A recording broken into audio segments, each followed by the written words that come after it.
What's up, guys? Zaff here, back with some more Star Wars Galaxy of Heroes action. And today we're going to talk about. We're going to touch a little bit about Rey's hero's journey. And also, we're going to have a look at Fleet Arena. So, why do I say we're going to talk a bit about it? Because, it's already been done. Everybody's got videos of Rey's hero's journey out, and they've already speculated. I mean, everybody is on the same consensus. They speculated that it's gonna be similar to Luke Skywalker's hero's journey, and also that you probably need BB-8, Finn, and both veteran Han Solo and veteran Chewbacca. We discussed it in my guild yesterday when we saw the post on Reddit, and I agree. I agree to most people's consensus that that's exactly what would probably be needed for the for Rey's hero's journey. But then again, they did mention in the post that you would need Scavenger Rey, so there could also be a chance that that's all you need. Perhaps. Highly unlikely though. I mean, I've never done Luke's hero's journey. Yeah, obviously, because I've just been playing for 2 months now. So I don't even know how a hero's journey looks like yet. But yeah, if it does require BB-8 etc., it's gonna be a miss for me for the next, I think, 6-7 months, perhaps, because that's how long it takes to farm the First Order Stormtrooper. Even if I was to buy the First Order packs, if they do come out during the event, that will only give me like 80 shards of First Order Stormtrooper, which probably with what I have right now could be enough to unlock BB-8 at 5-star. But if the hero's journey is anything like what the Luke Skywalker journey was or is, then chances are you probably need BB-8 at 7 stars. So it's gonna take a while for me. Alright. Now, going on to fleet. I've been, as you all know, I've been neglecting my fleet for a bit. And now that I'm not spending so much, well, I'm not spending at all. It's been a few days, maybe a week, since I've last spent anything. Since then, all I can say is I need the daily crystals from getting number 2, and if possible I will also need the crystals from fleet. I got myself back into the top 20 for the past 3-4 days in fleet. It's because I've been changing up my lineup. Currently I use Biggs. I also use Jedi Consular. I use both the TIE fighters, the TIE fighter pilot and the First Order TIE pilot ship, right? And also I'm using the Gauntlet just because that I have a Imperial Super Commando at 7 stars and G7, so it brings up my fleet power, so it doesn't make me look like an easy, like a low GP fleet GP to hit, right? But you'll see from this later that we start at rank 29, which is all right. In 3 battles I get back up to top 20. Then it gets a bit tougher because everyone else has like 100k fleet power and stuff. So, but yeah, the farm. I regret very much not buying Boba Fett ship. I regret it very much, because it was only $40, and it gave you like 80 shards of Boba. Once you're level 64, it gives you like 80 shards of Boba and his ship unlocked. At that point of time, my Boba Fett was already 7 stars max, and I'm like, how difficult can it be to farm his ship, right? And true enough, the shards don't drop very often. It's the lowest shard of my ships, I guess. No, apart from Rex's ship. But then again, I wasn't planning on farming Rex's ship.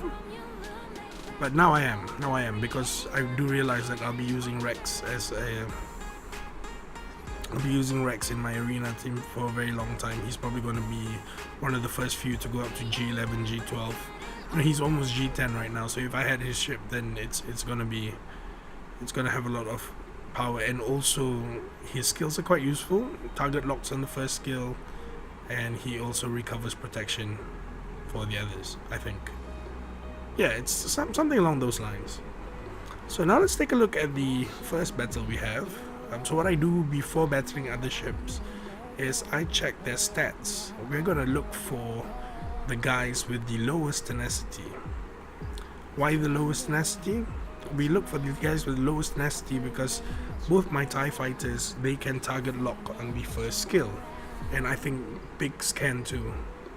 If I'm not mistaken, Biggs can also target lock. So yeah, why we want to target lock on the first skill? Because once we target lock with the first skill, Biggs will then taunt.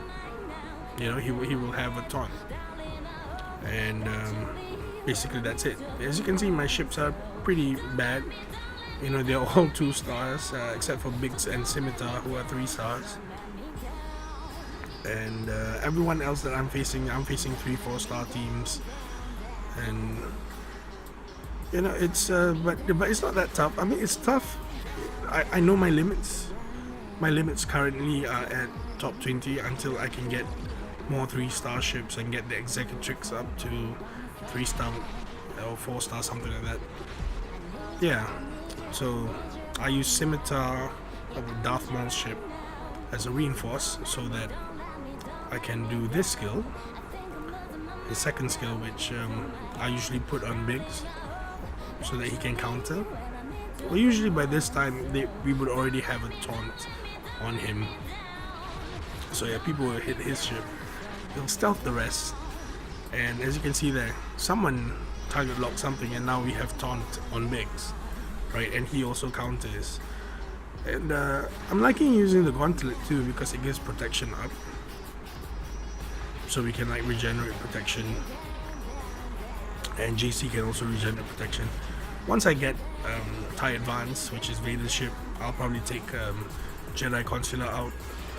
And once I get 5s, I already have 5s in his ship. It's just that 5s is still 3-star, and he's not G7 yet. Once I get him to Gear 7, I'll replace the gauntlet, and I'll put the gauntlet as a reinforcement, just so that I can have my fleet power still high, until I can unlock Slave 1 and I can get Biggs and everyone else's ship higher. I use Tarkin as my leader because it'll probably be in line with what I want to do. I want to use a lot of dark side ships. So my plan is to have 5 dark side ships, which are going to be Vader's ship, Boba Fett's ship, Darth Maul's ship, and both the TIE fighters ships. Then the 3 light side ships that I'll be using would be Biggs, 5s, and Rex. Yeah, that's my plan, because you need 8 ships at 5 stars for the Zeta challenge. So basically, I'm just prepping myself up for the Zeta challenge. A bit late, yes, I know, a bit late, but then I'm looking at my ship chart, and everyone's pretty much below my level. No, not below my level in that sense. It's like I'm higher level than them, so I'm thinking, okay, they're not gonna get the Zeta challenge faster than me, right? And I can still farm these ships in time and probably overtake them and get to top 5, top 3 perhaps in the near future, probably in about a month. But then again, there's the Phoenix event, and I'm doing zaff shards from the Galactic War Store, so that's taking a hit for my ship farming, because if not, I would have gotten 5 ship to 4-star at least by now. No, not 4-star, 3-star at least by now. But then again, no, it doesn't matter. We'll get there. Eventually, we'll get there. I'm in no rush. If I was in a rush, I'd probably drop a couple $100 and open some ship packs. And yes, if you guys watched the stream where I opened a ship pack that was a 2499, that's the wrong ship pack you want to open. You want to open the 499 pack. I was told this much later by my guildmates, and I'm like, oh, all right, great, what a waste of 2,500 crystals, right? But yeah, I think ships are something that you shouldn't neglect. Should not neglect. You shouldn't neglect ships because they now give being in the top 20 gives you more crystals and more tokens, obviously. But there are some people in my guild who have neglected squad arena, right, and gone to ship arena because it makes sense. Their justification makes sense. They say that I can't get in top 5 or even top 10 of squad arena because people are just spending too much. The gear costs so much, right? And it costs less to do fleet arena. Then I'm like, that makes sense because even fleet arena number 1 is like 350 or 400 crystals. That's a fair bit of crystals. So I'm like, yeah, that does make sense. And they need that. They need these crystals for their daily upkeep. Daily upkeep, as in for cantina refreshes, for normal energy refreshes, those kind of things, right? So now I'm taking a much closer, deeper look at ships, and I'm starting to enjoy it, because I'm facing people who have higher fleet power than me. They have ships that have more stars than me, and I'm like, hey, I'm actually beating them because there is, there's certain ways to do things. We try and target lock here, target lock there, and they're using like different fleet commanders. And I'm like, I like Tarkin's lead because Tarkin has that special where he just AoE hits everyone with. It's coming up in a few more turns, and you can see he just AoE hits everyone with massive amount of TIE fighters. It's pretty cool to watch, and the music at the lounge of the ship lounge it's pretty nice. Another thing, I've also disabled music, in-game music, because apparently it's a breach of copyright, which I don't understand. It's a game that's free, should not be a breach of any copyright at all. But never mind, I'll just use other people's. Oh there, did you see Tarkin's skill? That's exactly what I was saying. So you can see my ships are really, really like low start, and again I'm searching for more people with low tenacity. Whoever has the lowest tenacity, I'm gonna use my 2 TIE pilots, my 2 TIE fighters to hit them, so that we can try and get target lock. That's basically my strategy, I think a lot of people know this already. I definitely didn't know this, until my guildmates told me about it. So I'm guessing there's also a lot of people that don't know about this. So if you don't know about this, then do that. Find ships that have target lock on the first skill, and use them. Then use Biggs, because Biggs is a great tank. He taunts. There you see, someone just target locked my TIE fighter, and their Biggs got the taunt, right? And if you have 5 ship, or even 5 ship and who else? 5s and Boba Fett's, right? When you have their ships, what it does is you get you have a skill. They have skills that inflict damage to all target lock enemies. So yeah, so if you spread out your target locks, like when I plan to do when I get my TIE Advance, which is Vader's ship, when I plan to replace Jedi Consular ship, right, and put 5 ship beside Biggs, that'd be pretty much what I'll do. Yeah. Anything else?